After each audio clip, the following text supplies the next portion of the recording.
kembali memuji memuliakan nama Tuhan melalui ibadah kita pada malam hari ini, Sabtu tanggal 22 Agustus 2020. Untuk itu saudara yang kasih dalam Tuhan, mari kita memuji memuliakan nama Tuhan dengan melakukan lagu Seindah Siang di Sinari Terang.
Tiba saatnya kita akan membaca dan merenungkan firman kebenaran Tuhan. Namun sebelumnya ini mari kita satu dalam doa, kita berdoa. Ya Tuhan, Tuhan yang punya hidup dan kehidupan kami, kepadamu ya Bapa pada malam hari ini kami datang menundukkan kepala kami di hadapan hadirat-Mu, seraya menaikkan ungkapan syukur kami atas segala kasih dan pemeliharaan Tuhan yang sungguh luar biasa dalam hidup kami. Dan pada saat ini ya Tuhan, kami akan bersama-sama membaca dan mendengarkan firman kebenaran melalui ibadah kami pada malam hari ini. Berkati kami semua ya Tuhan, biarlah firman-Mu yang sebentar lagi akan dibentangkan oleh hamba-Mu bagi kami semua boleh menjadi suri dan pedoman bagi setiap kami yang mendengarkan. Berkati hamba-Mu ya Tuhan yang akan membentangkan firman. Berkati setiap persiapan yang boleh hamba lakukan.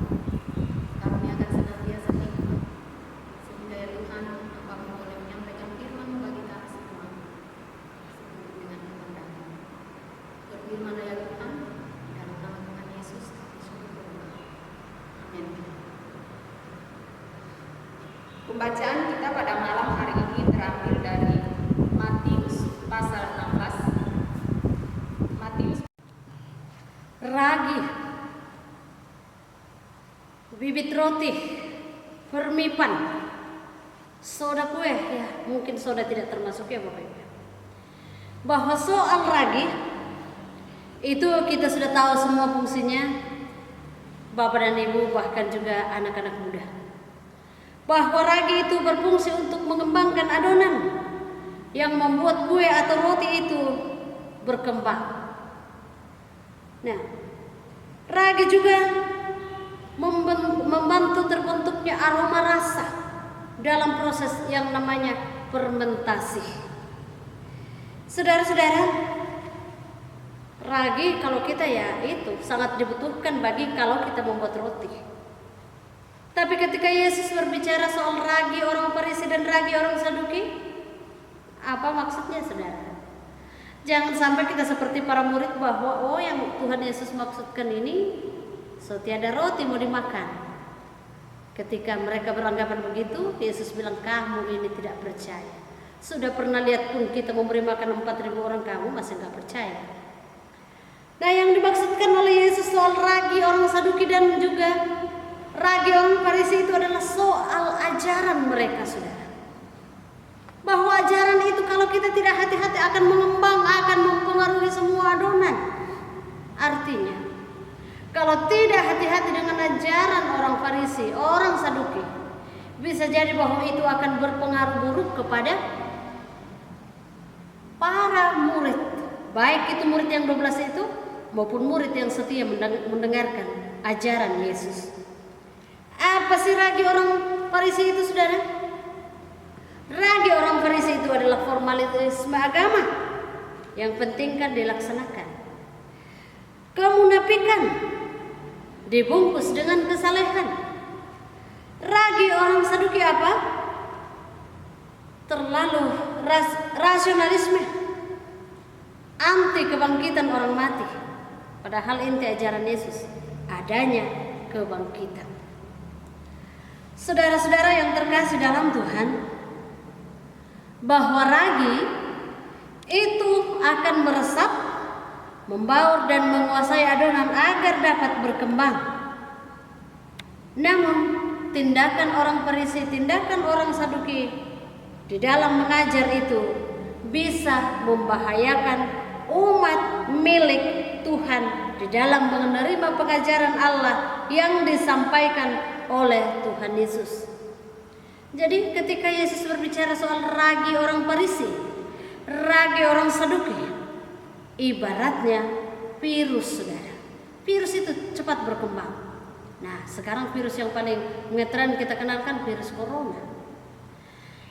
Yesus mengatakan bahwa hati-hati, jangan sampai ragi orang Farisi, ragi orang Saduki ini akan menjadi sebuah hal yang mempengaruhi pola pikir atau mindsetnya orang umat Tuhan, mempengaruhi perilaku kehidupan orang percaya.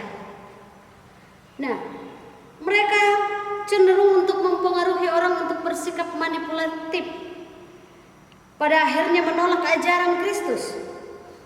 Mereka dapat mengajak orang banyak untuk menolak atau mempercayai dan melakukan apa yang sudah diperintahkan Allah melalui para nabinya, serta berlaku tidak taat dan tidak setia kepada kehendak dan rencana Allah atas hidup umatnya. Kalau sekarang Bapak Ibu, masih adakah ragi orang Farisi? Masih adakah ragi orang Saduki? Mungkin orang Farisi tidak ada di antara kita, orang Saduki juga tidak ada di antara kita. Tapi ragi-ragi model Farisi, ragi model orang Saduki tetap ada dan bisa mempengaruhi kita. Apa itu, saudara? Ketika ada orang mempengaruhi kita, masa kita mau pergi ke gereja kita lo begini-begini. Saudara-saudara, hati-hati dengan ragi itu. Karena apa? Kita pergi ke gereja bukan karena kita mau menyenangkan seseorang, bukan karena kita mau menyenangkan majelis gereja, bukan menyenangkan pendeta, tapi kita pergi bersekutu karena kita adalah bagian orang percaya. Kita harus ada dalam persekutuan itu. Kita harus ada dalam adonan itu sebagai ungkapan syukur kita kepada Tuhan. Kalau ada yang mempengaruhi kita, menjauhkan diri dari persekutuan, saudara, hati-hati bahwa jangan sampai itu adalah ragi orang Saduki menjelma dalam ajaran-ajaran kini yang tanpa kita sadari merusak kita. Sebenarnya yang terutama adalah firman Tuhan. Apa kata Tuhan dengan semua itu? Kita harus diingatkan, saudara, bahwa ibaratnya ragi harus mengembangkan adonan itu dengan baik. Artinya apa? Kita diajak untuk menyatukan diri, bukan memisahkan diri, dan memberi pengaruh yang baik terhadap persekutuan itu. Jadi berbicara soal ragi, saudara, sekali lagi bahwa kita diajak untuk masuk dalam persekutuan dan memberi pengaruh yang baik untuk persekutuan itu. Nah, jangan sampai bahwa kehadiran kita menjadi batu sandungan bagi orang lain. ngapain pergi ke gereja, ngapain aktif dalam pelayanan, kita loh begini-begini. Jangan sampai saudaraku kita menjadi batu sandungan. Tapi mari kita ibaratnya lagi akan mengembangkan adonan itu, akan hadir dalam persekutuan itu untuk hormat dan kemuliaan bagi Sang Roti Surgawi sendiri, Yesus Kristus Tuhan kita. Amin. Meresponi firman Tuhan yang sudah kita renungkan bersama-sama, mari kita kembali memuji memuliakan nama Tuhan dengan melakukan ingin selalu dekat kepada-Mu.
Mari kita berdoa.